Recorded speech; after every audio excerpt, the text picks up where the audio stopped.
This is the Elevate Construction Podcast, delivering remarkable content for workers, leaders, and companies in construction wanting to take their next step. Get ready to step out of your comfort zone with Jason Schroeder as he encourages you to do better, live a remarkable life, and expect more. Let's go.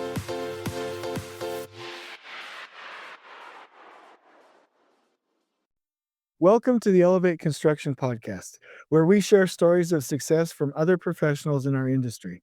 My name is Jason Schroeder, and today we have Ricky Davenport, who will be talking to us about how to create a positive culture on our projects and share a number of other wonderful things with us today.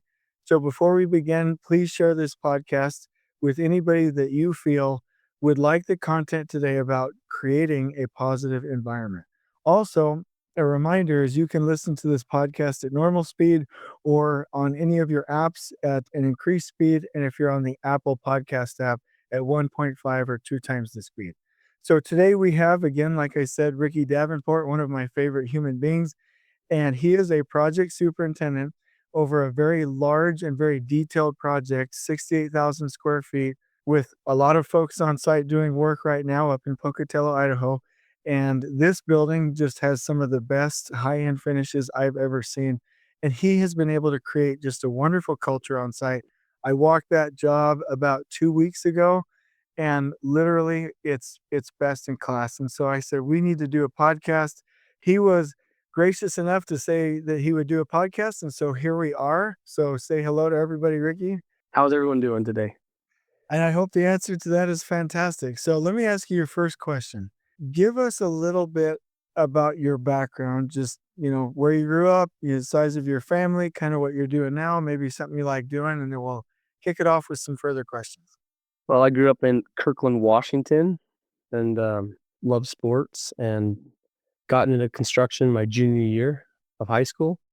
Fell in love with it, and I knew that's what I'd be doing my whole life. So I worked commercial construction there, and met a girl from Blackfoot, Idaho, and got married and kept working construction as a carpenter. And I got a chance to work for Oakland at BYU Idaho project. And that was a great start for my career as working a carpenter and a finisher for Oakland. And then economy tanked, and I decided to go back to school while I was working for Oakland and graduated in one of the worst economies in a recession. And got a call from Oakland, asked if I wanted to work for them. Took it, and it's been a blessing ever since.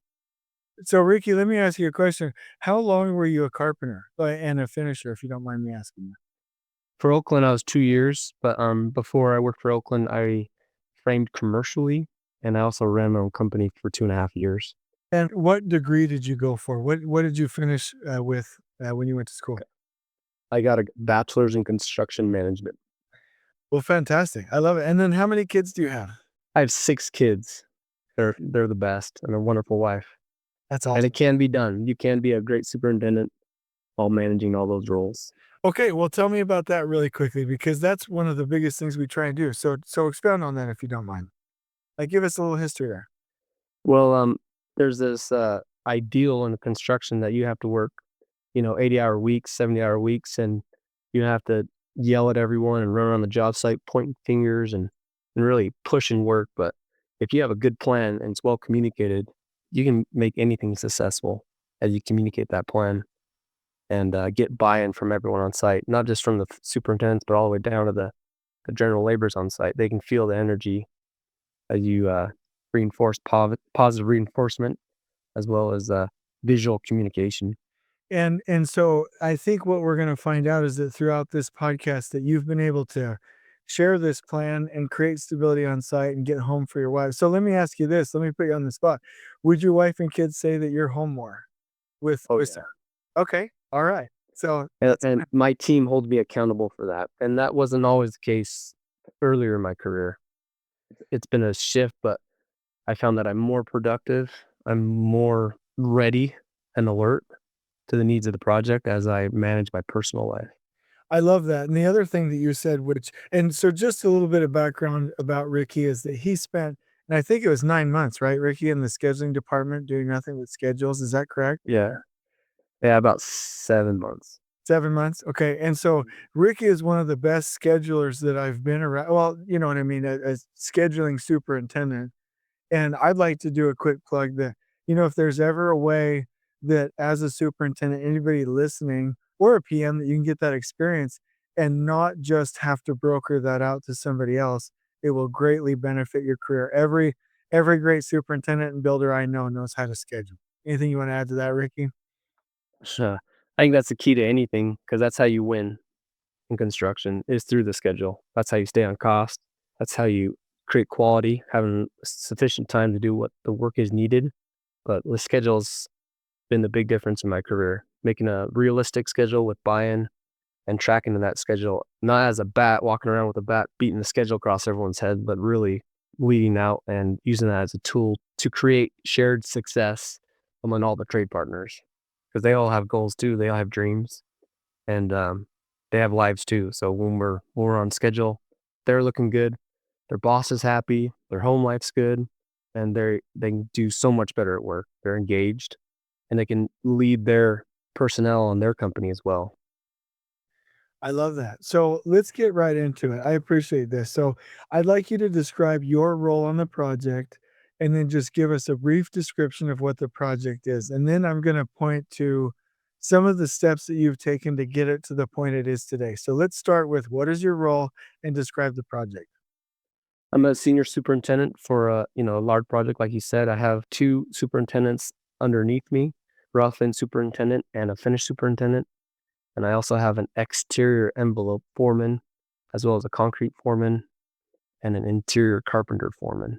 So that's pretty much my team that I constantly work with and lead and guide. It's been a great team on this project. We're running fast, and it's a beautiful thing to hit schedule, to hit quality, and have such a pleased client and design team. Some of the things that we've done on our project, like you said, is we've implemented some lean principles, which has changed the project completely, changed my career completely. And what project, can you give us just a little bit of a description of what the project is? Oh, yeah. So Whatever, and let me be clear, anything that you feel comfortable sharing, we always wanna be respectful of clients, obviously, so anything you wanna share.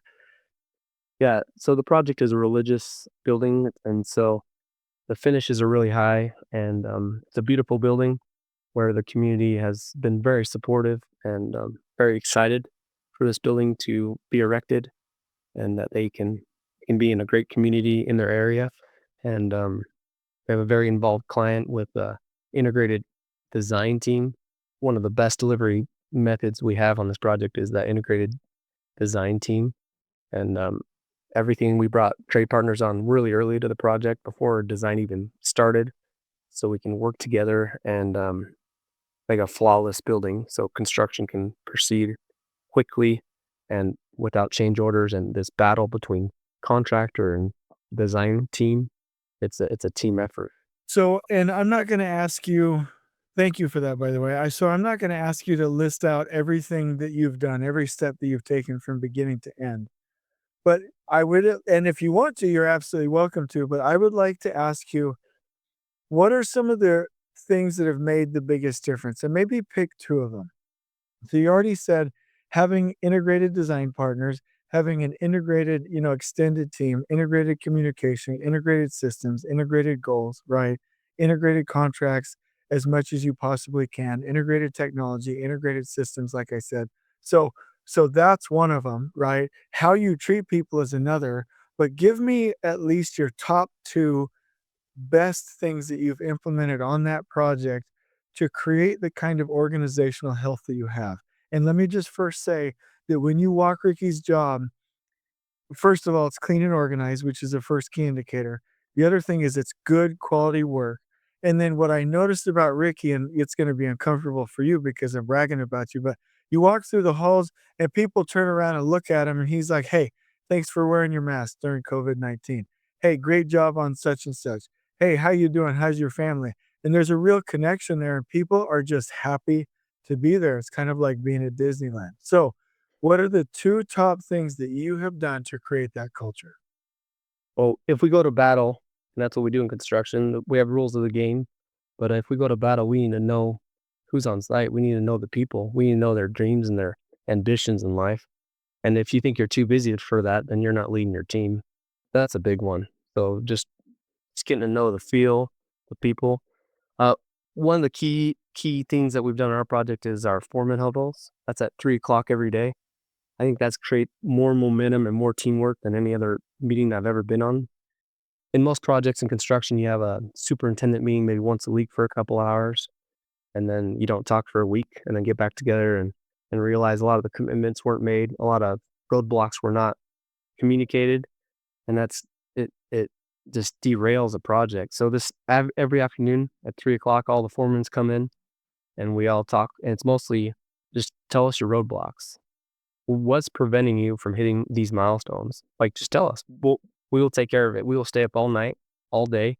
We will clear the road for you so you can have a successful project. And at first they didn't get a buy-in. They're like, what? These guys are crazy. Do they really care? Yeah, we care. Just communicate it. And as we opened up that line of communication, just things started happening. It was beautiful. Like, getting chills thinking about it. People were voicing their opinion. They didn't trust us at first, and then our board is full of roadblocks every day, and we don't take the accountability from the trade partner, but we also work together to overcome those things, to work through it.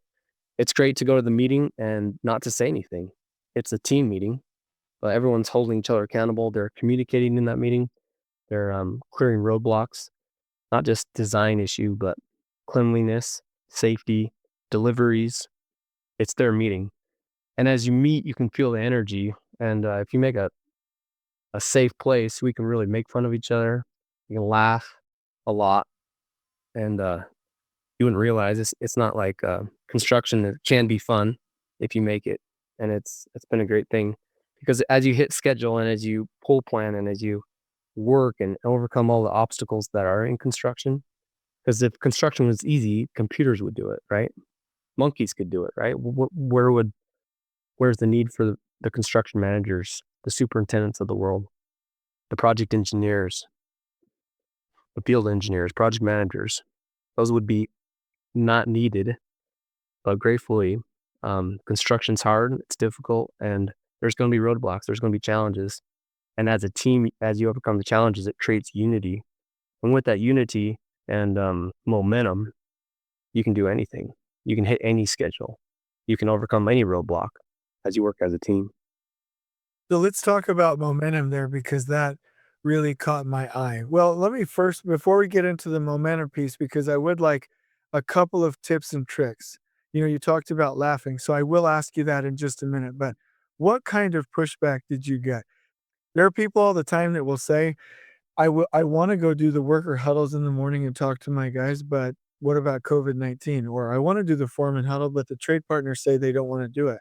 Or I want to go do weekly work planning with, on huddle boards, but there's some resistance there. And so there's a lot of this pushback. So we kind of need your advice right now and also know what specific struggles did you have and how did you overcome them? Okay, I'll talk about one of my best friends.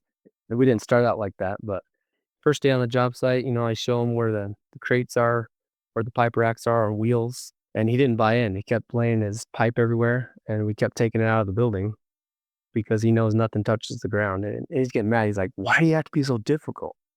I've never had this. Why are you being so crazy?"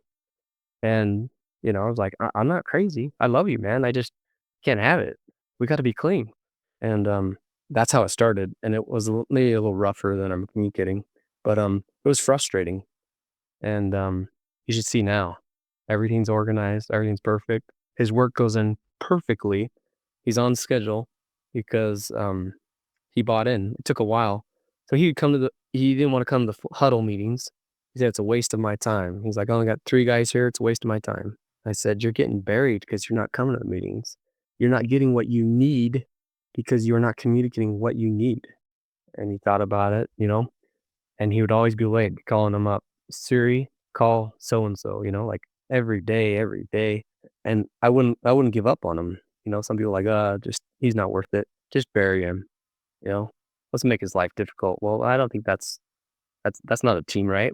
If we're all members of a team, we're all equal partners, then why let your fellow team members suffer, by not coming to the meeting, getting what he needs to be successful, communicating where he needs to work and where he can move for other people. And so that's how I started out. And it didn't end like that, though. It took a while for him to speak up in that meeting. He told me after the meetings, I'm not comfortable speaking in the group. I says, if you're not comfortable speaking in a group, you will not finish successfully on this project. Like, well, what do you mean? I was like, these guys will do anything for you if you will communicate it. I remember the first meeting where he spoke up and said, guys, I need to work in this area. Before you go in, you're gonna bury me. And the electrician says, oh, go ahead.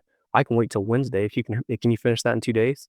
Yeah. And he looks at me like, wow, that's all I had to do. And from then on, just open communication with maps. On our board, we have maps and pens and everything that can communicate and draw visually where people need to be successful. If everything's designed in BIM, it looks pretty, it looks beautiful, and on the schedule looks pretty and beautiful. But when you get on site and all the different layers of the mechanical systems, plumbing, electrical, it gets complicated. It takes teamwork, daily teamwork, to make that happen. I remember early in my career, I would run around. I think I got like 50,000 steps a day, just running left and right and just solving problems. Loved it. Adrenaline all day, go home tired. Couldn't be there for my family because I was so worn out, but I loved work.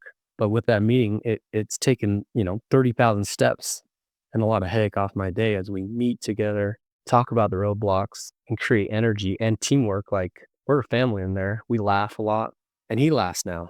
So the one who wanted to leave, he actually left the job site a couple of times because he hated me. He hated the system, but we wouldn't give up on him. He's a team member, and he's going into a hydro test this Monday to finish. The whole building will be complete. On that's a big day for him. He's smiling ear to ear last week that he did it, and we did it as a team. Go ahead.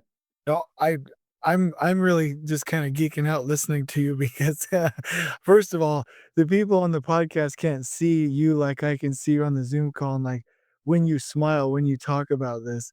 I think this is important for a couple of reasons, if you don't mind me talking for a second.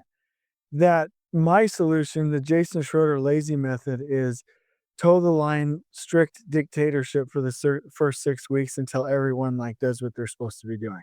And if you as a foreman aren't towing the line, you're gone. The Ricky Davenport method is to coach and love and give and give and give until they come around. So I like that. I think that's actually a better system. And I think that the key there was persistence. I think the key there was that you kept giving. I think the key there is that you kept giving and believing. And you said a couple words like energy, right? So you're keeping everyone's energy high and you're laughing. And so you're really kind of the vision that I kind of got in my mind was one time I was at a party with Katie and I'm just like grumpy. And so she's talking with her friends and she's like, come on over here. You know what I mean? Like, come on, cheer up, and like everyone like forces you into being a better mood until you smile, right? That's kind of what you did with this guy, right? Yeah. So give me 5 things that you do. So you already talked about persistence. You already talked about never giving up on somebody. Give me 5 things that you do. And the first one can be laughing, telling jokes, joking with people. So give me the 4 remaining tips that you would give to the listeners today to build that positive culture. Take your time. All right. Well, I don't know how you lead a troop if you don't know who you're leading. Everyone has different personalities. And I was talking to the trade partners. I was going to do this podcast. And if they wanted me to share anything, he says, well, Ricky, you do a good job bringing people's personalities out. And if you bring people's true personalities, if they can say whatever they think, and sometimes that's bad, like in other professions, but in construction, like let it out. Like, let me hear it. Let me hear your frustration. Let me hear your jokes. Let me hear your snide remarks to me or anybody. I love it. Like, bring out the personalities.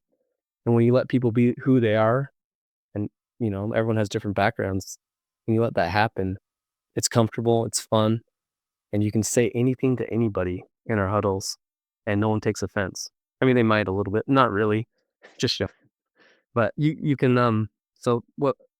Number one is just know who you lead. Everyone has a different trigger, right? Everyone has a different goal. Some people want to make their boss look good. Some people want to make money. Some people want to work so hard that they can hunt in New Zealand all fall. what's your point? Like, what's the why do you?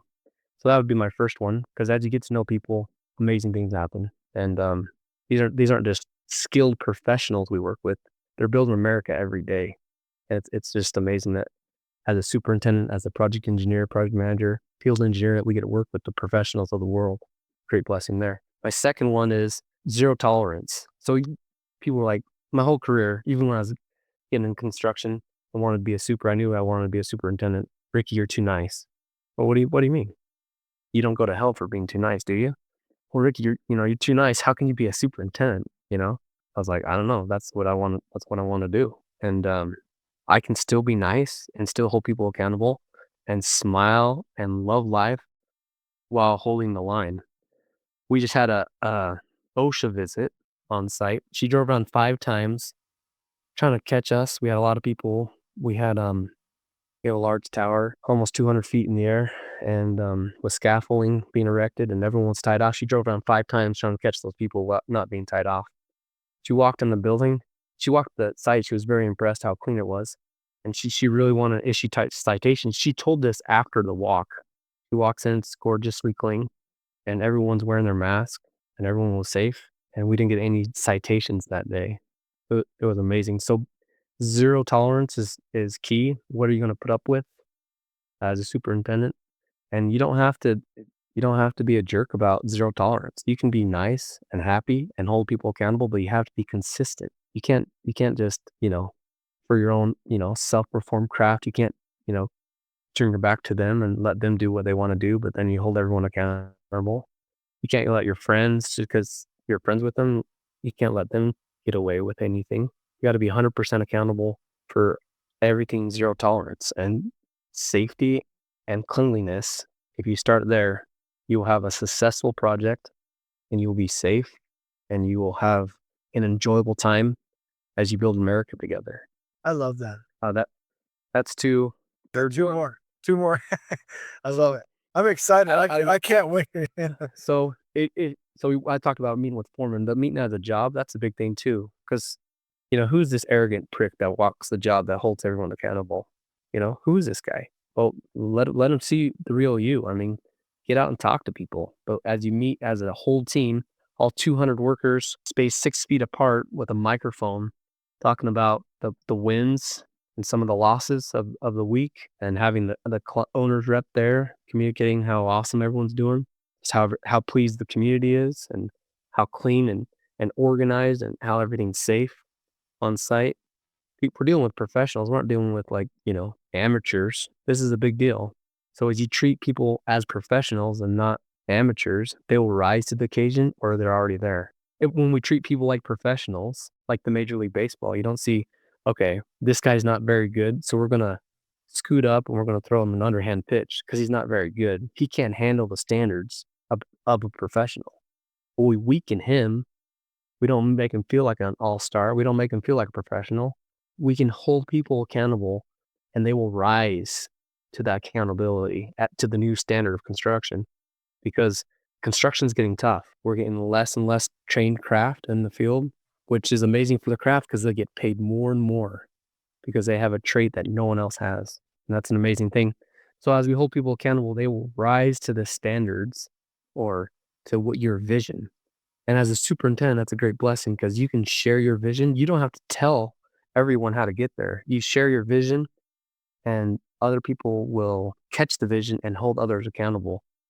It's amazing to go walk the project, and other trades are holding other trades accountable, not just for safety, not just for cleanliness, but for quality. They call out each other. Well, what projects do you know that people can call out each other without fighting?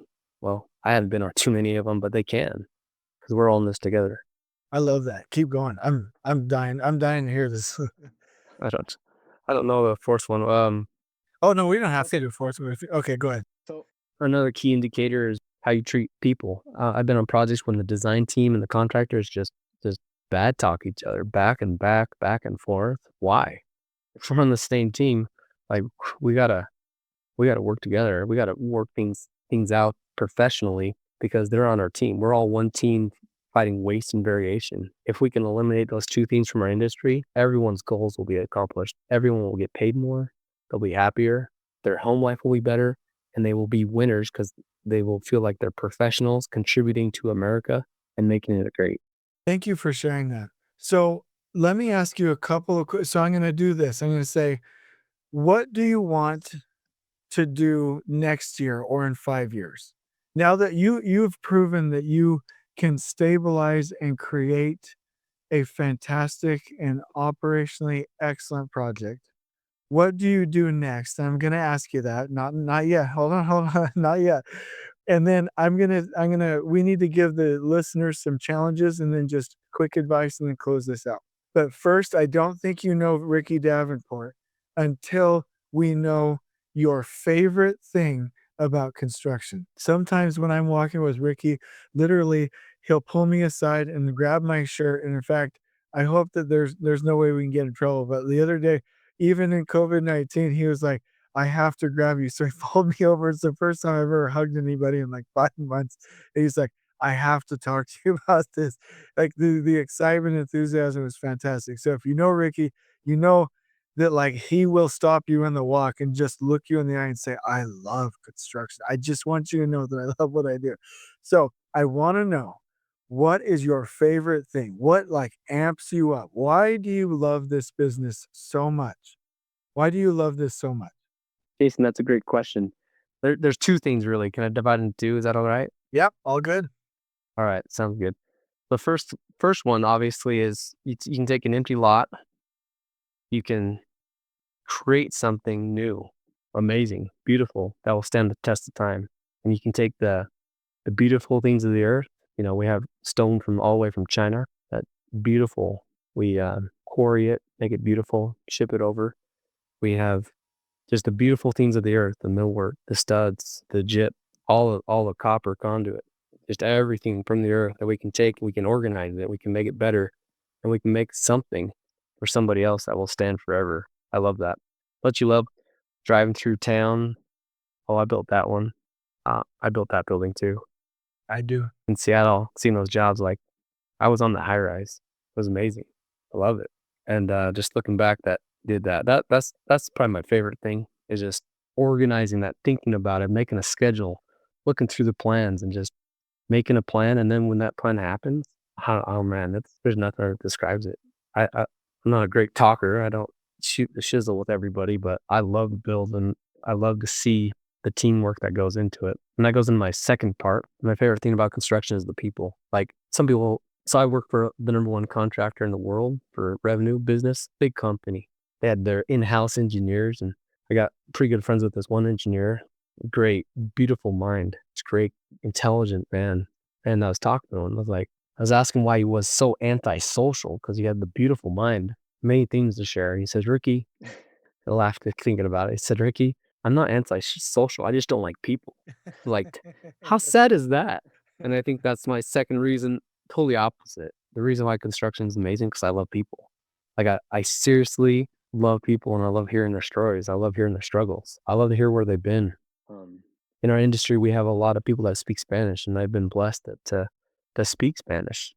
So when I walk a job, I I speak a lot of Spanish, and it creates a bond right there, right off that, you know, that I can ask questions about your family, your past, where you're going, and how vacation was and how the weekend was. And as we get to know people, we really get to know their needs, and we can address those needs as leaders. It might sound too touchy-feely, but it's working, and I'm enjoying it.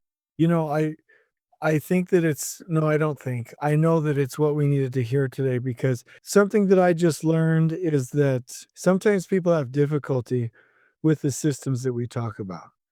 And I've been wondering why some folks have difficulty and others it's a natural fit. And I don't know that it has everything to do with personality. Some personalities tend more towards the people side of things, but there's a huge difference between a superintendent that cares about people and one that's just there to maybe escape or run away or just there for the job. And I think the moment that we need to capture here is that we really don't lead construction. We really don't lead technical stuff. We build people. The superintendent is not a builder of things. The superintendent is not a builder of materials only. is not a builder of processes, is not a builder of anything more than they are a builder of people. And so, what I've learned just in this little interview here is that builders will be successful with the systems that we advocate, whether it's zero tolerance or whether it's nothing hits the ground, cleanliness first, quality at the source, whatever we're doing. If they care about people, then they will work through people and work through teams to get that done.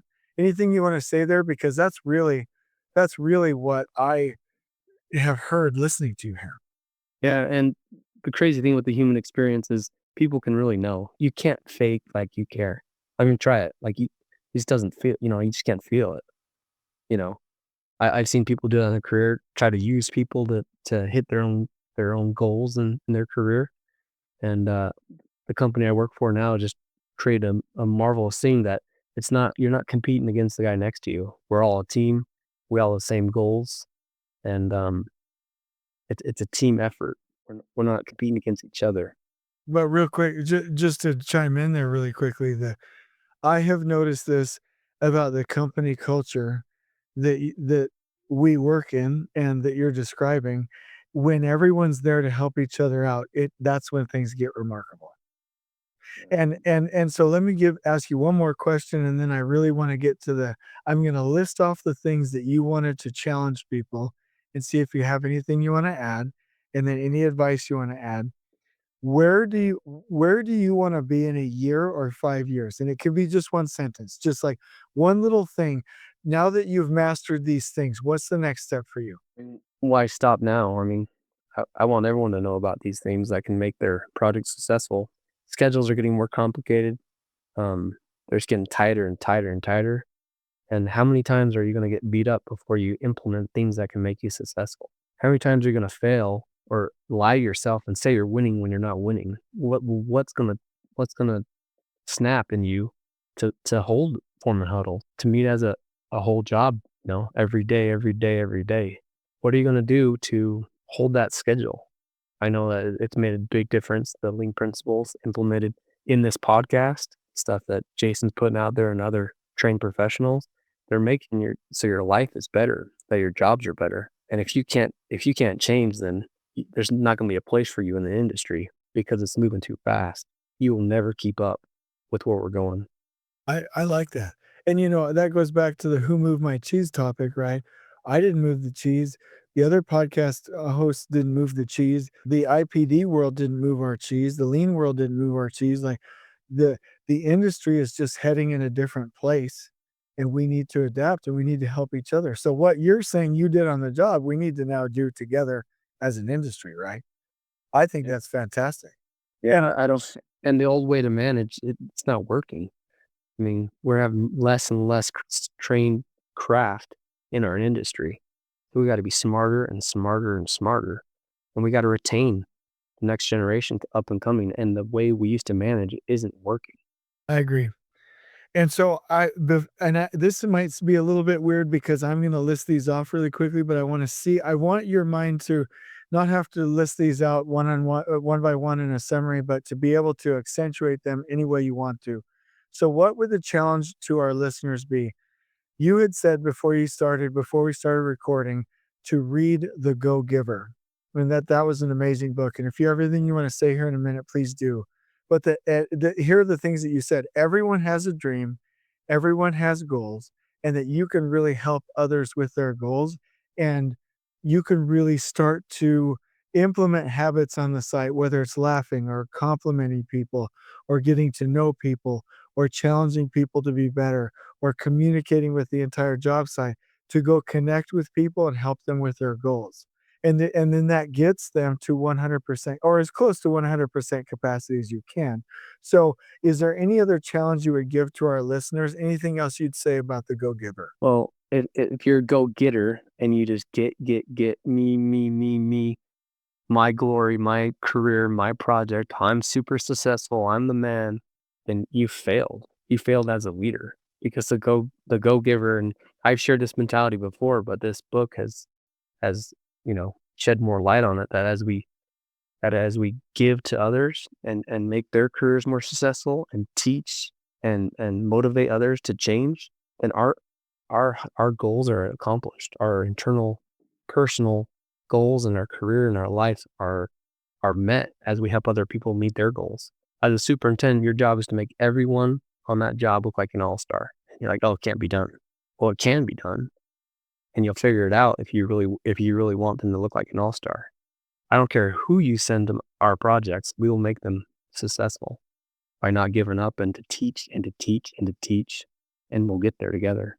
I love that advice. And so basically, you've taken us to our next section because you've said the scheduling is an amazing tool that you use to galvanize the team. As a superintendent, and you just said it, you as a superintendent, your job is to make everyone else look like an all-star.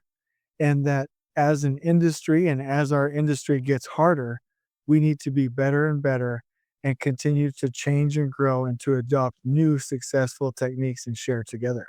So if that's your advice, is there any last words? Anything else you want people to know? It could be about anything. It can even be you just talking and saying you love people. What would you want your closing statement, your parting wisdom to be? Anything you want to say? Well, if you're listening to this podcast, then you're already off to the right start. That you want to improve, that you want others to improve, and knowledge is the key to improvement. I don't know. You can't just wish it. Like, I wish I could be a better superintendent. I'm going to work harder and longer. Well, that's good. But how about you work smarter and shorter? How about you train your mind to do amazing things? And this podcast will get you there. Is it 43? In the 43 podcast, we're learning amazing things together. And every little bit of wisdom is making you better, making you that much better to lead and to be successful. And as you do that, other people will have that same success in their own personal lives. Thank you, Ricky. And let me just give you some direct feedback here really quickly. What you're doing is remarkable. I was so happy after walking your job the other day that I called 3 or 4 people and just talked to them about the experience. And the one thing that I just cannot get out, and I don't wanna get out of my head, is the personal connection that you had with workers that has hundreds of people. And that's amazing. You literally have your own it's not just a project team of 12 people or 9 people. It's the project team of 400 people. When by the time you take the designers, the trade partners, the detailers, the vendors, the trade partners, the project managers, it's probably even more like 1,000. And so that's really my takeaway from walking your job.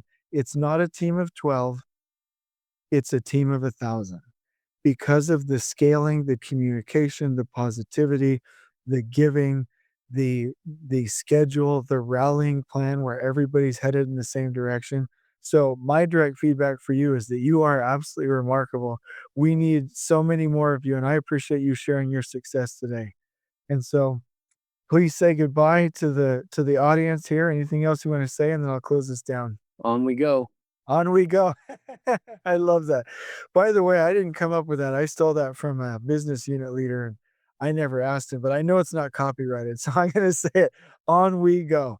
So if you have any questions, or if you have some follow-up for Ricky, or if you want another podcast topic about a similar topic, or another interview, or you want to reach out with feedback, anything that you want, please reach out to me on LinkedIn. The vision for this would be that we see that scaling excellence, scaling up excellence, and there's actually a book about that, is absolutely fantastic. That our leadership will go so much farther and go so much better as we give. And I encourage you, and Ricky encourages you too, go read that book, The Go Giver. Go be the person that you want to be and go leverage people and leverage teams to build these projects because we really don't build great things. We build great people first that build great things. So the vision for this would be for us to really share, to be successful, and to take it to the next level. So until we meet again, may God bless your journey. Hopefully you'll catch the vision. Please go do something that betters the environment, betters people, make that connection, do something that inspires you. Do something that is similar to the moment when Ricky brought me up to one of the upper rooms in this religious facility, a room that's quite special to him, where he's like, "I don't care. Well, don't violate COVID-19 rules," but he was like, "Get over here," and gave me a quick hug, and he's like, "Do you feel that?" You feel that right there, and just feel the love of construction, the love of people, the excitement for what we're doing, and the fact that we're going to make a difference. And so let's get it done, guys. On we go. Please join us next time in elevating the entire construction experience for workers, leaders, and companies coast to coast. If you're enjoying the show, please feel free to share with your construction colleagues and help us spread the word by rating, subscribing, and leaving a review on your preferred podcast listening platform. We really appreciate it. We'll catch you next time on the Elevate Construction Podcast.